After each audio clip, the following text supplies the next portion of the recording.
Hello student, good morning. तो हम लोग आज देखने वाले हैं एस्टिमेशन ऑफ हीमोग्लोबिन।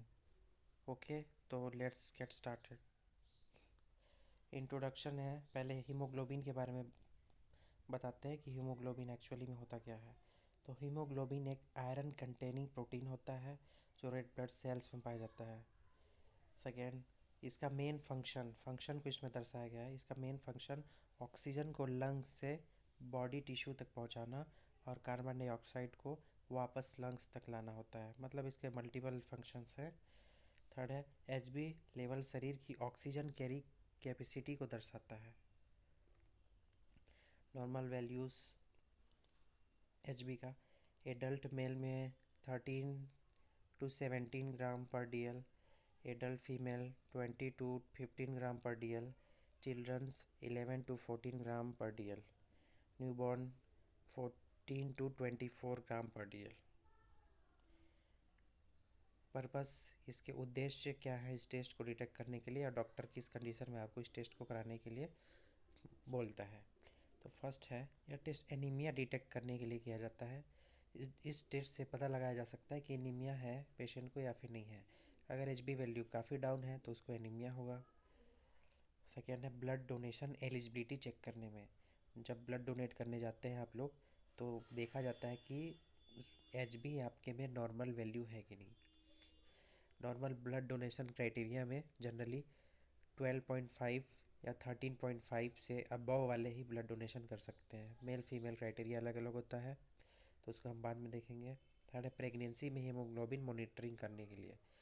प्रेगनेंसी में हीमोग्लोबिन मॉनिटरिंग किया जाता है, आपको पता ही है। हर मंथ डॉक्टर चेकअप के लिए बुलाता है प्रेग्नेंट वुमेन को, उसमें हीमोग्लोबिन या सीबीसी कराया जाता है।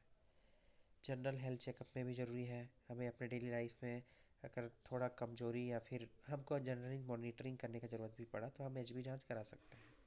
तो मेथड्स ऑफ एस्टिमेशन के हम दो मेथड देखेंगे।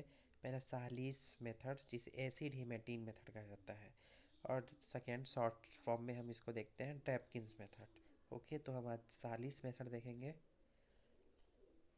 साहलीस मेथड का इंट्रोडक्शन है। यह मेथड हीमोग्लोबिन एस्टिमेशन के लिए सबसे पुरानी और सरल विधियों में से एक है। एक चीज़ और ऐड कर दूं कि यह सबसे सस्ता विधियों में से भी एक है। इसे एसिड हीमेटिन मेथड भी कहा जाता है क्योंकि जनरली इसमें इस रिएक्शन से एसिड हीमेटिन ब्राउन कलर का बनता है, इसलिए इसे एसिड हीमेटिन कहा जाता है। थर्ड, इसमें एचबी को एसिड हीमेटिन में कन्वर्ट किया जाता है और इसका कलर स्टैंडर्ड कलर ग्लास से कंपेयर किया जाता है। अभी आपको आगे क्लियर होगा कि स्टैंडर्ड कलर ग्लास एक्चुअल में होता क्या है। ओके, किस सिद्धांत पर यह क्या कार्य करता है, किस प्रिंसिपल पर कार्य करता है। तो जब ब्लड को N/10 हाइड्रोक्लोरिक एसिड के साथ मिलाया जाता है तो हीमोग्लोबिन एक ब्राउन कलर्ड कंपाउंड, जिसे एसिड हीमेटिन कहते हैं, उसमें बदल जाता है। ठीक है, इस ब्राउन कलर की इंटेंसिटी या गहराई एचबी की मात्रा पर डिपेंड करती है। फिर इस कलर को स्टैंडर्ड कलर ग्लास कंपैरेटर से मैच किया जाता है। तो आगे हम इसके रिक्वायरमेंट्स देखते हैं कि क्या क्या आवश्यकता सामग्रियां हैं। तो सबसे पहले हम साहलीस हीमोग्लोबिनोमीटर सेट देखते हैं। उस सेट में एक्चुअली में होता क्या है। तो first, graduated HB tube, HB pipette, glass stirrer या ग्लास रॉड और कंपैरेटर बॉक्स, जिससे हम कलर मैच करके एचबी डिटेक्ट करते हैं। ठीक है, और ब्लड जनरली कलेक्ट करने के लिए नीडल या Lancet, cotton and spirit dropper, ये सब तो टर्सरी सेकेंडरी टर्सरी चीज़ें हैं। बाकी इसका रिएजेंट है N/10 हाइड्रोक्लोरिक एसिड। ओके, और डिस्टिल वाटर। N/10 इसका रिएजेंट नाम है, ध्यान रखेंगे। इसका इमेज ऐसी रहता है जनरली सेम टू सेम जो हम साहिल्स हीमोग्लोबिनोमीटर सेट खरीदते हैं, परचेस करते हैं, उसमें अपने को इतना सामान मिलता है, मिलना चाहिए। जनरली किट में होता ही है इतना सामान। सेट, ऐसी सेट का पैकेजिंग आता है साहिल्स हीमोग्लोबिनोमीटर सेट का। मेथड इसका देखते हैं कि इस टेस्ट को कैसे कैसे परफॉर्म किया जाता है। तो स्टेज 1 में साहलीस एचबी ट्यूब में N/10 हाइड्रोक्लोरिक एसिड को 2 मार्क तक भरते हैं। ओके, स्टेप 2 में देखो, स्टेप 1 ध्यान रखेंगे आप लोग कि H/N/10 HCl है उसको हम लोग 2 मार्क तक भरते हैं। जो अपना HB ग्रेजुएटेड ट्यूब है ना उसमें 2 मार्क तक पहले फिल करते हैं। तब दूसरे स्टेप में हम ब्लड की ओर जाते हैं। ब्लड हम 20 माइक्रोलीटर या 0.02 ml हम लोग उसमें डालते हैं ड्रॉपर या फिर HB पीपेट की हेल्प से। ठीक है।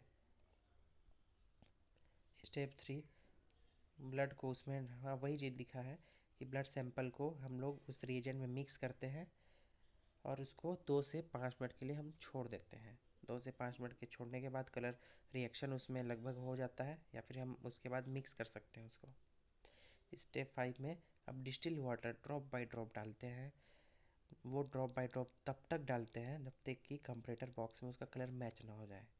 कंपरेटर बॉक्स में उसका कलर अगर मैच हो गया तो वही अपना रीडिंग होता है, लेकिन ध्यान रखते हैं कि उसको एक ड्रॉप डालेंगे, मिक्स करेंगे, देन मैच करेंगे, फिर एक ड्रॉप डालेंगे, मिक्स करेंगे, देन मैच करेंगे। वो प्रोसीजर तब तक चलता जाता है जब कंपरेटर बॉक्स में HB ट्यूब का कलर मैच ना हो जाए। जिस पॉइंट पे कलर मैच हो जाता है उसका हम रीडिंग ले लेते हैं, वही उसका HB होता है उस पेशेंट का। फॉर एग्ज़ाम्पल अगर 13.5 ग्राम में हम अपना कलर मैच हो गया तो रिज़ल्ट हम 13.5 ग्राम पर DL दे देते हैं। क्या क्या सावधानी इसमें प्रिकॉशन चाहिए? सबसे पहला तो पीपेट को सही से भरना चाहिए। दूसरा, क्लीन होने चाहिए सभी रिक्वायरमेंट अपने, सभी हमारे जो भी ग्लास वेयर्स हैं वो सब क्लीन एंड ड्राई होने चाहिए। कलर मैचिंग लाइट के प्रेजेंस में करना चाहिए। और HCl को हम लोग एकदम सावधानी से भरना चाहिए और ग्लव्स वेयर करके भरना चाहिए, क्योंकि एसिड एक केमिकल है ना, उसमें रिएक्शंस हो सकते हैं हमारे बॉडी में, हमारे हैंड में। इसलिए डिस्टिल वाटर को ड्रॉप बाय ड्रॉप डालना चाहिए ताकि कलर सही से मैच हो सके। Hope you guys like it.